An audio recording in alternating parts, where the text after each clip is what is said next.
So ayan na nga guys. Sa araw na to is special day ng Mother Earth namin. So mag low budget surprise birthday kita. Sasamahan nyo kami guys, and happy birthday nga pala sa lahat ng nagbe-birthday ngayong May 1, especially sa mother namin. Happy birthday na I love you. Yun nga guys, so sa oras na to is nagre-ready na kami ng mga kapatid ko. Yan. Then yan lang po yung kaya namin. Kita nyo naman, di ba? Pang low budget lang talaga. Kita nyo, kandila pa lang. Singlaki ng building ng SM Mall. Ay, wala talaga. Ayun nga, tatawa na lang kami ng kapatid ko.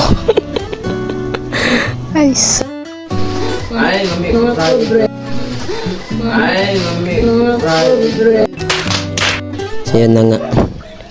Alam ko yung iba is natatawa kasi nga napaka-cheap po ng surprise namin para sa nanay namin. Pero wala talaga eh.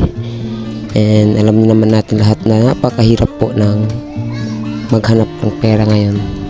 So di po basihan kung gaano kabongga yung surprise. Yung importante po is yung naaalala po natin yung kaarawan ng mga nanay natin. So ayun na nga. Kita nyo naman, di ba?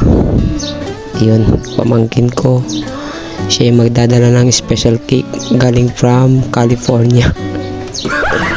Ayan.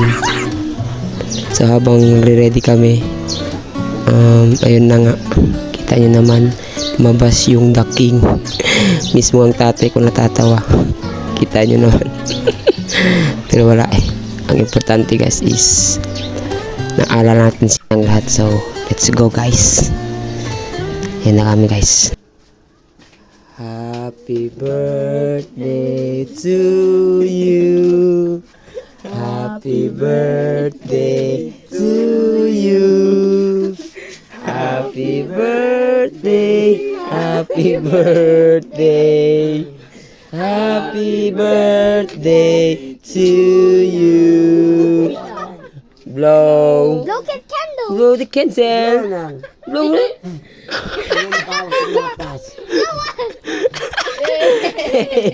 Happy birthday. Happy birthday na. Pasensya na ka, yun din kaya naman. Basta stay good health. I love you.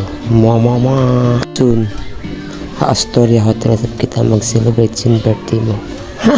This, napanggiti namin yung nanay namin sa ganoong paraan. I love you, mother. Salamat guys sa panonood. Ako nga po pala si Chris Hajad at nangangarap na baka balang araw ay papalarin sa buhay. I love you all guys. Thank you for watching. Kain muna tayo. Bye bye.